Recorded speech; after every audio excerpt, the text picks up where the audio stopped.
En otras entrevistas hiciste mención a la diferencia entre sucesión y continuidad. Contame cómo es este tema. Bueno, sí, la verdad que es muy interesante encararlo con ese cambio. Hay una cuestión fundamental que es entender que la idea de sucesión, que si bien está muy arraigada y se viene hablando mucho del tema de sucesión, es prácticamente un abordaje erróneo. ¿Erróneo por qué? Primero porque cuando uno habla de sucesión habla de un reemplazo, digamos, de un dejar de lado a alguien para poner a otra persona. Eso ya de por sí es muy complejo para aquel que se siente que va a ser sustituido, como también para aquel que debe sustituir a otro. En empresas familiares es más complejo todavía porque se trata de hijos. Claro. Y si a esto le sumamos que el perfil del emprendedor, que fue el que inició la empresa familiar en general, posee y cumple con una cantidad de requisitos para poder cubrir ese perfil, como son tolerancia a la incertidumbre, capacidad de planificación en el mediano y largo plazo, tener esta capacidad de tolerar la angustia que genera no tener certeza de los resultados, una capacidad de acción y una capacidad si se quiere, de audacia muy elevada, que es entendible en un momento donde no se poseen bienes, donde no se tiene seguridades y donde se inicia.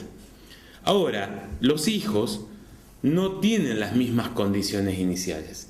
Los hijos tienen otras condiciones iniciales. Tienen una organización que, si bien la han visto muchas veces crecer, saben que hay ciertas seguridades que las tienen incorporadas, saben que hay ciertos respaldos que los tienen ya sentidos desde chicos. Entonces, naturalmente, se ven dificultades o problemáticas para abordar ese tipo de perfil. ¿Qué pasa entonces? Estamos empezando a pensar que un hijo tenga el mismo perfil o un perfil superior a un padre cuando no se dan las condiciones ni del entorno ni del desarrollo para que eso se dé. Ahí empieza el primer problema. Después están todos los problemas que hacen al mandato familiar, a esta cuestión transgeneracional, de decir, bueno, yo le paso mandatos a un hijo, a veces el hijo mayor, todo el tema de la elección de quién es el hijo es otra problemática.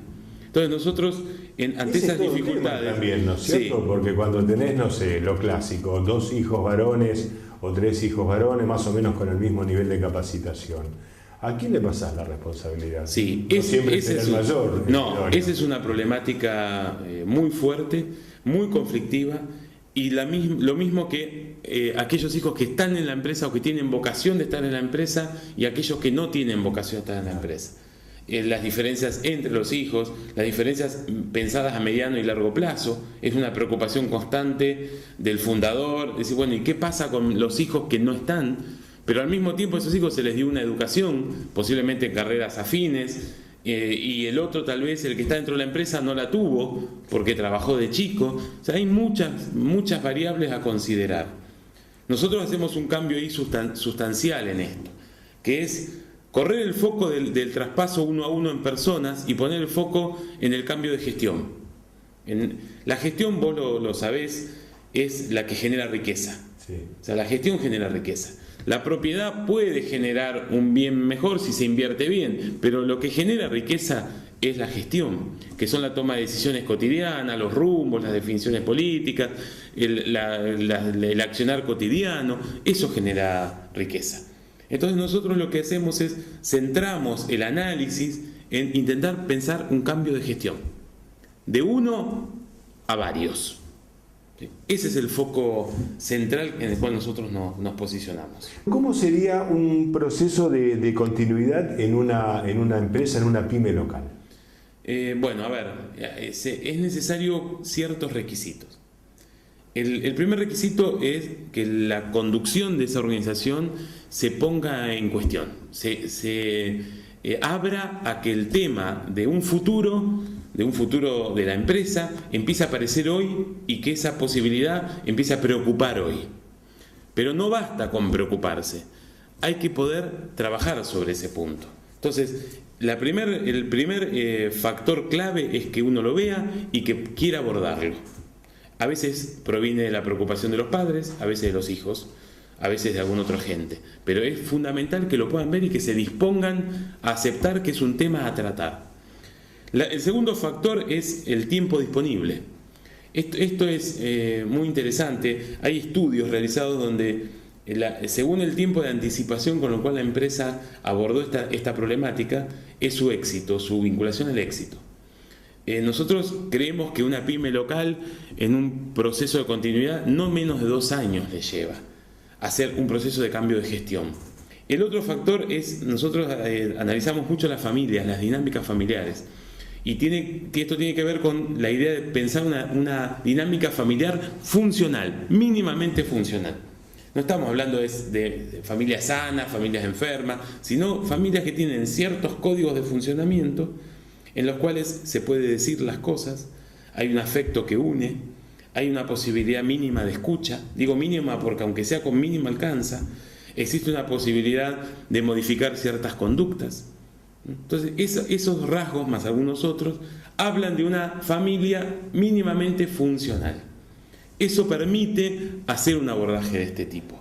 Si no hay cierto grado de funcionalidad, y no las hay en algunas empresas, claro, en algunas familias, perdón, si no la hay, es muy difícil trabajar esto. Son las empresas que eligen otro camino. El emprendedor se mantiene y se perpetúa, genera una situación de muchísimo roce con sus hijos, nunca está satisfecho con nada, sus hijos sufren, se terminan yendo, y la empresa termina en general en manos de nadie, o vendida o desaparecida. En el caso que un empresario se sienta identificado en esta problemática que estás planteando y quiera hacer una consulta profesional con ustedes, ¿cómo se puede contactar? Mira, el camino más sencillo es la página web, que es www.giardelli-mediogonzalez.com. Ahí generalmente es un canal muy privado, eso es interesante porque muchas veces estas primeras consultas requieren una entrevista o 2 entrevistas o 3 entrevistas que son preliminares para ver si realmente este tema se puede abordar. Bien. Entonces ahí se pueden comunicar fácilmente. Bien. Y a partir de ahí ya hacemos un contacto personal y nos encontramos. En general se hacen así 2 o 3 entrevistas personales y a partir de ahí se ve la factibilidad de trabajar juntos.